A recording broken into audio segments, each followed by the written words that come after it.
Igitondo cyiza kuri kamera zanjye za G7 TV. Uyu munsi ni wa munsi turebera hamwe mu application menshi tutazi gukoresha. Benshi bagira ikibazo bakambaza ati ni gute WhatsApp yanjye yarangiye, kandi koko ntago iba yarangiye.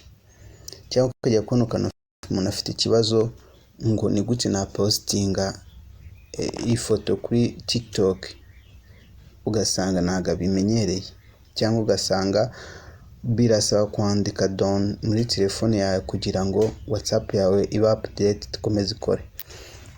Uyu munsi rero hari icyo tugiye kureba kandi cy'akamaro cyane.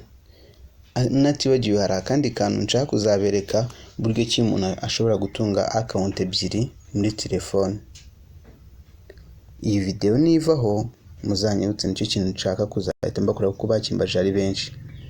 Nta kindi usabwa rero, ni ukuri bwajye kuri telefone yawe ukajya muri YouTube ugakora subscribe, wamara gukora subscribe n'akazogera ugakandaho, ugatanga comment kuri video yagushimishije kuri iyo channel, ubangiza ukaza ukambwira ati ntabikoze, ubundi ukansaba icyo ushaka ko nzagukorera utazi kuri telefone. Uyu munsi ngiye kukwereka buryo ki ushobora ko organiza telefone yawe cya gihe iba yuzuye, cyangwa se cya gihe uyikoresha ukajya kubona amafoto yawe telefone yawe yiforomase ukayabura, cyangwa se ugasanga telefone yawe barayibye, bya bintu byiza wari ufite urabibura. Urabizi ko abantu benshi dukunda gukora iki, dukunda kwifotoza aho tugeze, tugakunda gufata utuvideo, kandi harimo utuvideo tuba dushaka kubika. Uyu munsi umurikire rero, uri kubona iyi ni telefone yanjye. Biragusaba ko uri bwakore ibyo ngiye kukwereka. Hari application ngiye kukwereka yawe uzajya ushyira muri telefone yawe ibintu byose wari ufite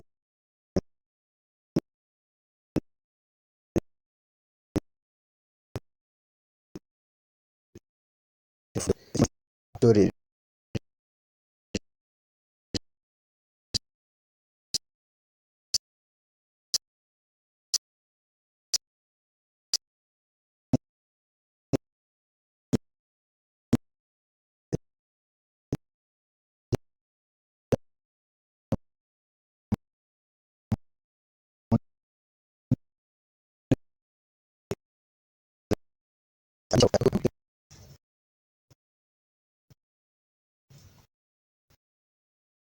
like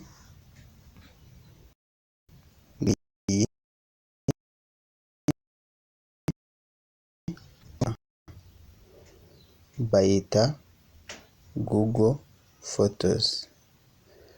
Noneho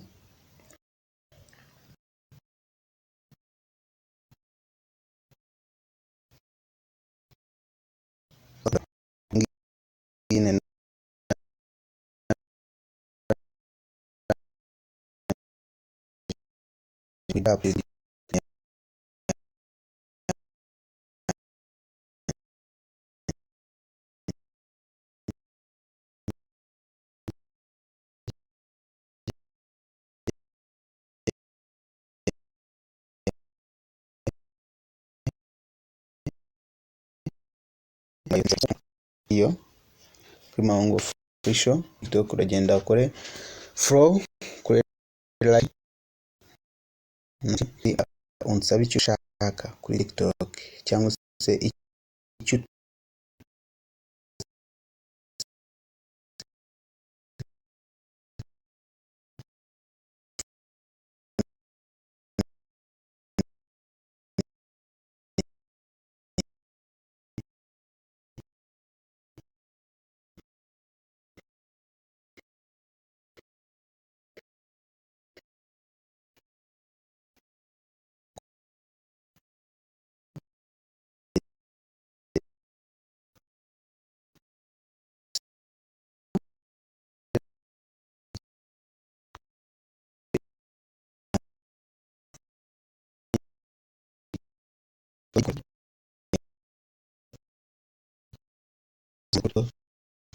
izi ifoto za kera, kera abantu